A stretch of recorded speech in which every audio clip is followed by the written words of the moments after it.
Ah mes amis, vous avez vu le panorama? On est dans le pays des schistes, donc c'est-à-dire qu'on n'est pas n'importe où, on est ici dans les Pyrénées-Orientales. On peut dire les fenouillades ici? On peut le dire, hein? Oui. Ah, n'hésitez pas à parler, on est bien, il fait beau, faites porter la voix. On est ici dans les Pyrénées-Orientales, dans quelle commune sommes-nous ici? Cazes de Pène. Et je suis pas venu voir n'importe qui tant qu'à venir ici, dans ce vrai terroir des schistes. Serge et Brigitte de Père, du domaine éponyme, domaine de Père. Comment ça va mes amis? Très bien. Très bien, merci. Ça fait déjà un petit temps qu'on se connaît, ça fait 2 ans que je goûte et suis tes vins avec admiration.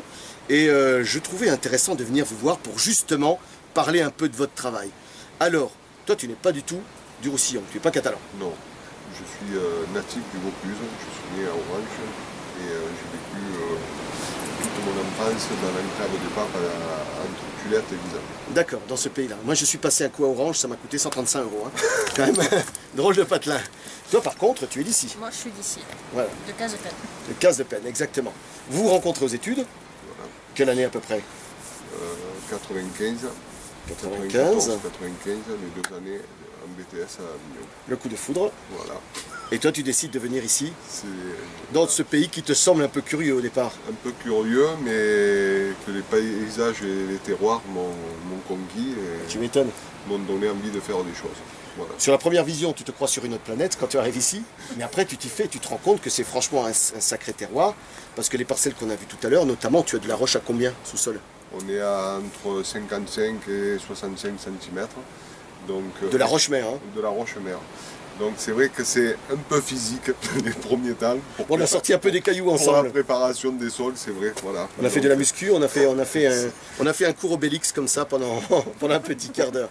Toi par contre, tu es d'ici, Oui. voilà, et vous décidez de vous installer, comme tu m'as dit, on a peut-être fait les choses à l'envers, on a commencé par les vignes. Voilà. Moi je te dis, ça me semble quand même beaucoup plus logique de Ouais. démarrer par les vignes que de démarrer par... On a voulu démarrer par les vignes puisque derrière on voulait vraiment avoir notre encépagement et nos plantations personnelles, puisque les vieilles parcelles, je m'excuse, de Syrah et de Mourvèdre dans le département ne nous convenaient pas. Voilà. Donc souvent des clones Pour la Syrah, je suis d'accord avec toi. peu intéressants. Et donc, et sur les modes de conduite, les fils de fer, c'était souvent de la Guyot. Et pour ce qu'on voulait faire, ça m'intéressait pas. Toi tu voulais mettre un double cordon de broyeur. Voilà, plutôt des tailles courtes. Mhm. Voilà. Et Pour limiter surtout, le- le porte-greffe aussi, savoir aussi les porte-greffes qu'on... Pas de R110, pas de choses comme ça, Voilà, pas de R140 non plus. Ouais. Voilà. que du 3309. 3309 et Gravezac. Voilà. Donc là-dessus, tu n'as même pas besoin de faire des vendanges en verre. Non, très peu. Et alors, juste les premiers temps. Oui, on quand la établit- vigne est jeune, bien sûr, Voilà. quand elle est vigoureuse, tu la jugules un C'est peu. le l'établir. temps de la formation. Voilà. Mhm. Et après, on élimine ce travail-là. Alors, vous m'avez dit, on ne travaille pas en bio, mais c'est un travail du sol impeccable. Impeccable, il y a de l'herbe apparemment. Tu ne cherches pas forcément en herbe, de toute façon ça n'a aucun sens ici, mais travail intercept, Voilà. travail du sol, travail intercept. Matière organique aussi, puisqu'on n'emploie plus d'engrais chimiques sur nos terroirs, Mhm. puisqu'on a envie de garder un maximum d'équilibre et on s'était aperçu que les engrais chimiques, malheureusement, ont tendance, non seulement par rapport à la pollution, mais à augmenter nos pH dans les vins. Donc c'est pour ça qu'on ne travaille plus qu'avec des matières organiques. En fait, vous êtes des bio avec un garde-fou. Voilà. On peut dire ça. Après, ça va peut-être embêter ceux qui sont vraiment bio. Le seul truc, c'est qu'on se garde quand même le joker. C'est ça, garde-fou. Voilà. Donc, puisqu'en 2003, j'ai voulu faire une tentative sur une impasse sur un traitement de verre de grappe et on a perdu la récolte sur mes Mourvèdre. Et ça, quand on s'installe, on ne peut pas le faire chaque année. Il y a aussi la raison qu'il faut avoir et le côté économique de la chose. Voilà. Brigitte, tu qualifies tes vins comment? Quand tu les bois, qu'est-ce que tu leur trouves que tu aimes? Beaucoup de plaisir, de gourmandise. Ouais. Même dans Sainte-Colombe. Parce que ça, je trouve que c'est une grande, grande bouteille. Je vais vous montrer le tradition. Tenez, regardez-moi cette étiquette parce qu'il va falloir ne pas l'oublier. Regardez ça, mes amis. Ça, c'est le tradition. Je vais dire, c'est votre cuvée de base qui est déjà très, très bien faite. Je trouve, moi, effectivement, beaucoup de gourmandise. Bien qu'il y a combien de pourcentage de Mourvèdre dedans? On est autour de... Alors, ça dépend des années, hein, parce que on a des années où on va compter un peu de pourcentage. On va dire À la qu'on louche, est hein. entre 15 et 30%. Ouais. C'est pas toujours très courant. Et puis sur Sainte-Colombe, vous êtes à combien? 65%. Et ça, c'est un putain d'obus de 75 centilitres. Ça, c'est vraiment la bouteille qui vous envoie au paradis. Tu as même une cuvée Roubia qui, elle, est plus constituée de Syrah. C'est Voilà. quasiment à 100% Syrah. 95, 90, 95, ça dépend là où c'est un peu des années. Et on apporte entre 5 et 10% de grenache pour arrondir un peu. Oui, pour arrondir un peu les angles. C'est la vigne qui est derrière nous. Voilà. Roubia, c'est celle qui est là.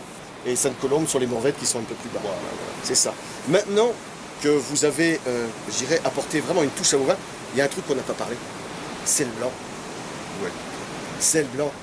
Je connais des Parisiens qui sont fous de vos blancs et qui grimpent jusqu'au Touquet, la cave touquetoise. Salut Mathieu. Pour vous acheter tous les ans 2 cartons de blanc. Tellement ils en sont dingues.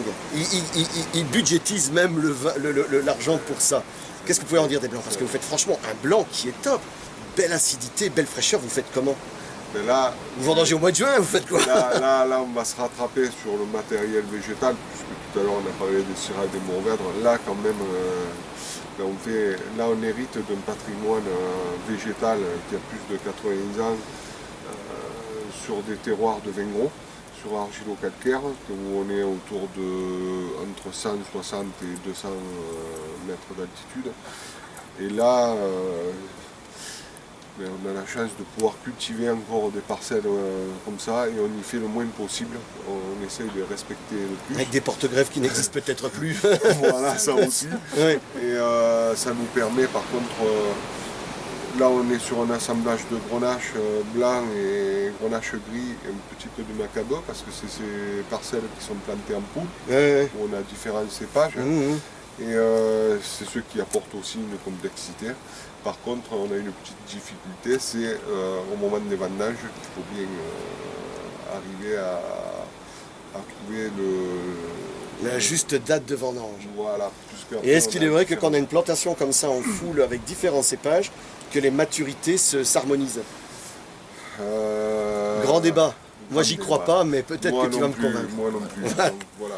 Donc après, là, sur cette parcelle-là, on a de la chance, c'est les mêmes cépages. Par contre, on n'a pas les mêmes couleurs, donc ça va. Mais après, sur les différents cépages, non, s'harmoniser, ça c'est un peu dur. Votre gamme c'est 80, le blanc, Ouais. le tradition, Après, on a Sainte-Colombe. Sainte-Colombe et Rubière. Rubière. Voilà. Un travail on peut plus droit au chai, pas de manipulation. Voilà. Le vin se fait tout seul, t'as pas grand chose à faire quoi. Comme je dis, la matière première est importante. Voilà, exactement, mais c'est 85 à 90% du boulot qui est fait. C'est pas grand-chose. Maintenant, ce qu'on va faire, c'est qu'on va aller se boire un petit canon parce qu'on a causé, donc forcément ça donne soif. On va quitter ce paysage et puis ce temps magnifique, hein, on est encore en hiver. Voilà. Je sais pas combien il fait là, mais il doit faire Donc, 16 là, et demi. à l'abri, Bonheur. ouais, et voilà, donc c'est le bonheur. Et il nous annonce un week-end de rêve. Donc, Nickel. voilà, Et puis ça là, va permettre, et là, les 2013 qui sont très très réussis chez Voilà. vous. Que du bonheur. Bon, on va se terminer. On n'a pas les godets parce qu'on va aller se boire le coup maintenant. D'habitude, on termine toujours une vidéo, c'est une tradition chez moi, par une phrase dans laquelle je crois énormément. Et je dis toujours, elle est pas belle la vie. Franchement. Très belle. Ah, moi je suis d'accord. Elle est très belle. À bientôt mes amis. Au Ciao. revoir.